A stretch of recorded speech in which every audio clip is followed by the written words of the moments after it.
Parang fake to ah. Ang alin? Pinadalang resibo ng customer. Mukhang inedit lang or ginawa with AI.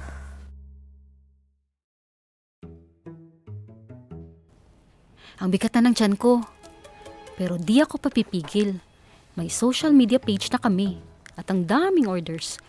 Buti na lang, nandyan anak kong si Gabi. Excited na akong ma-achieve ang mga goals namin. Buntis ka bang talaga? O baka naman kabag lang yan? Tayo talaga, oh. Ano ito, iuutot ko na lang ba si baby? Nako, di na talaga ako ang baby. Baka di niyo na ako mahal. Di niyo natutustusan yung pag-aaral ko sa college. Huwag kang mag-alala, nak. Handang-handa na kami ng nanay mo. Tsaka, sino ba may sabing papalitan ka? Kayong dalawa, ang baby namin. Ano ka mo? Bibili kayo ng bibe.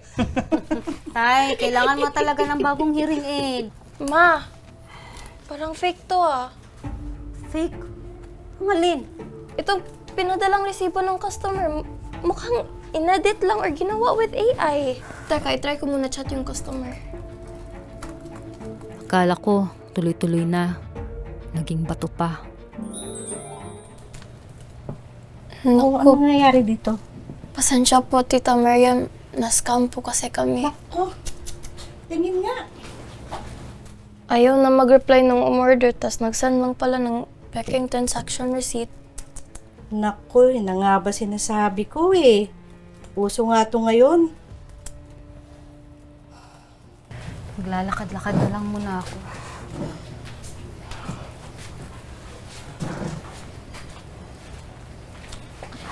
Nak, magdi-deliver na lang ako ngayon para hindi sayang yung araw.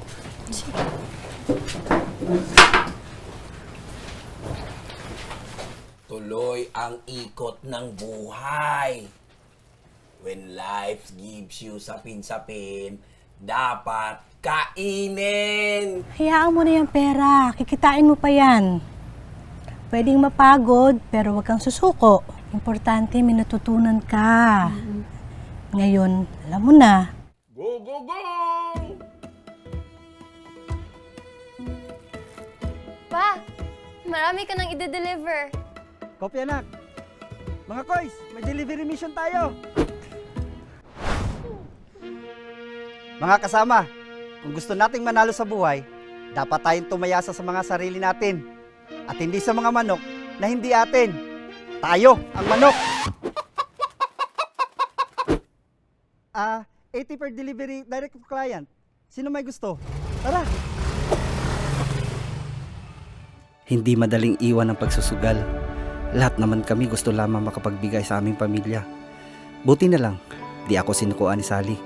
Kaya kong itama ang aking pagkakamali. Thank you po. Lo, nabenta na natin lahat. Lo? Lo! Lo! Lolo! Sabi ko na nga ba, pupunta ka rito? Nagigilty lang kasi ako eh.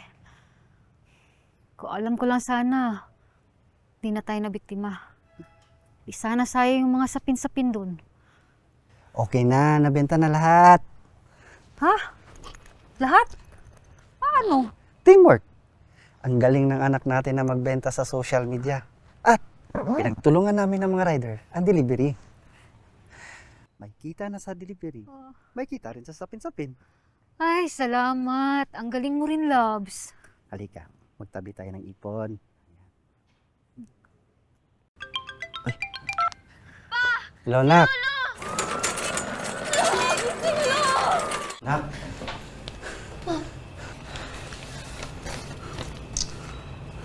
Hindi natin napaghandaan to. Saan kaya natin kukunin yung pambayad? What if sa college ko na lang muna pa? Doon na lang sa budget ni baby. Excuse me po, kakausapin na po kayo ni Doc. So si tatay po, nagka-impacho, na parami kasi ang kain ng sapin-sapin. Nakainom na siya ng gamot, pahinga na lang po ang kailangan niya. Kailangan lang talagang umutot ni tatay. Sige, mauna na po ako. Salamat, Doc. Salamat po, Doc. Lolo naman. Pinakaban niyo kami. Kabag lang pala. Kala namin kung ano na tay.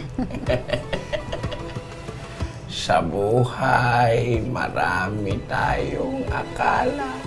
Akala natin sapat na yung basta may kinikita araw-araw na may shortcut ang pag-asenso.